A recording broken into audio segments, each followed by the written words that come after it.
coders, welcome to your ultimate guide on how to use PyNative for Python exercises.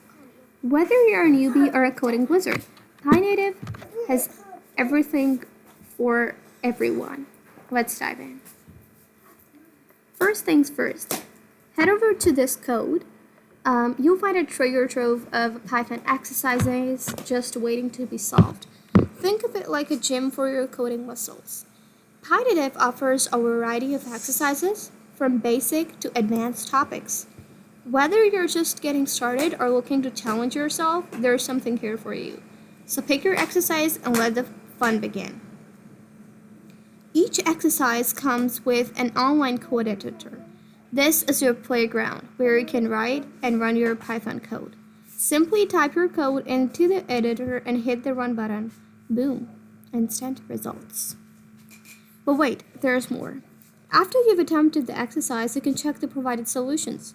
It's like having a personal Python tutor by your side. You'll learn from any mistakes and understand the best approach to solve the problem.